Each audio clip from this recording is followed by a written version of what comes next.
The Institute for the Study of War reports that mass mobilization in Russia may begin in the coming days. Of course, it is now critically important for the Russian command to mobilize as much human resources as possible to prolong the war in Ukraine and compensate the losses in the Russian troops.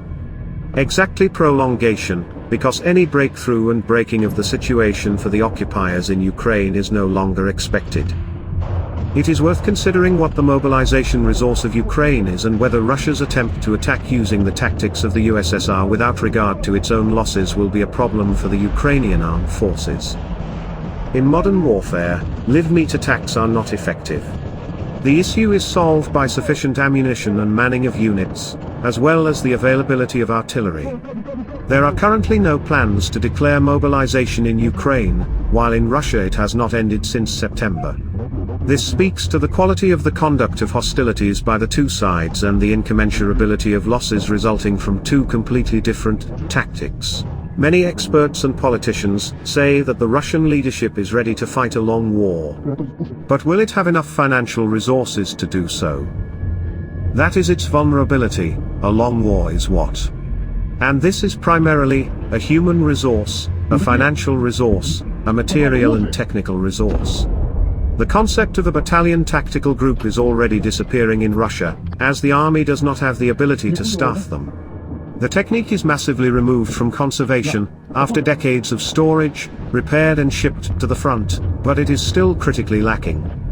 A huge number of Russian occupants are reported missing only because the Russian authorities do not want to pay compensation to the families of the victims. The long war drains Russia's resources and essentially demilitarizes it permanently. Knowing this, they increasingly scare the world with nuclear weapons. But they themselves are very afraid of dying. They are very eager to live and will bargain until the last, changing the terms. Not yet time. The head of the European Commission called on the Allies to hand over to Ukraine any weapons they are able to use.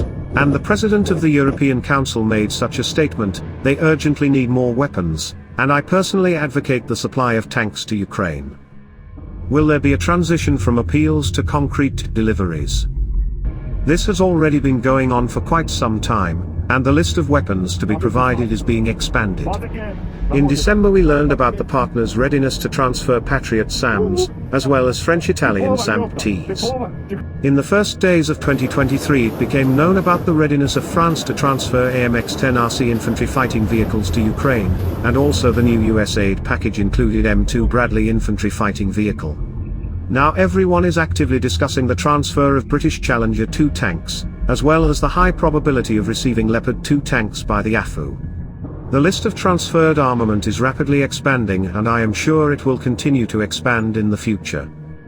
In the meantime, we are waiting for the results of the 8th meeting of the partners at the Ramstein base. Or have already waited for the results, depending on when you watched this video.